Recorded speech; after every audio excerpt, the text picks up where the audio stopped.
Bank deposits, maybe you use them. They're quick, convenient, certainly popular. And now the I-Team is investigating how that technology can be used to rip off people and businesses. Consumer investigative reporter Jason Knowles is here now with more on how this new form of fraud is happening. Alan, check fraud has been around well before smartphones, but now there is that technology used to take smartphone pictures for check deposits. That could also be making it easier for criminals to duplicate checks. Look at these employee checks from a local restaurant replicated by fraudsters.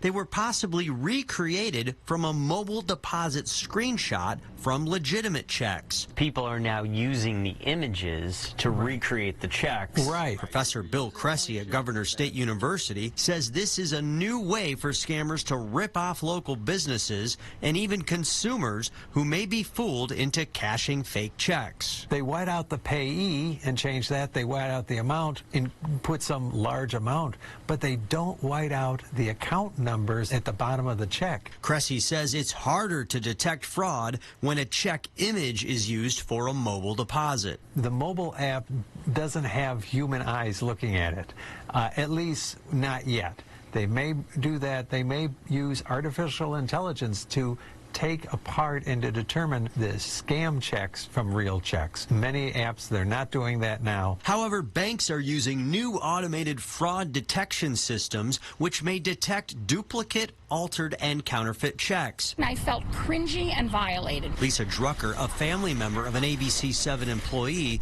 says her restaurant, Superdog, initially lost $4,300 to the check image scam. They filed this police report for deceptive practice and fraud. The crooks had taken our logo image from our payroll series checks, taken the exact check numbers, and had copied our signatures exactly. She says those fake Superdog checks were used as fraudulent payments for goods and services to other merchants. He had received a check and said, I got a check that says Superdog on it, but I don't think it's yours. And once again, it was not.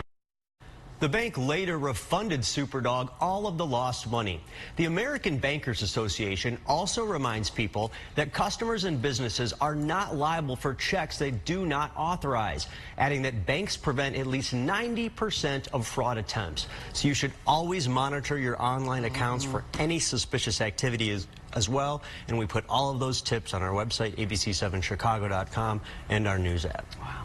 Very good advice. Yeah, as technology changes, yeah. Keep watching closely. All the time. All right, Jason, Yeah. thank you for that.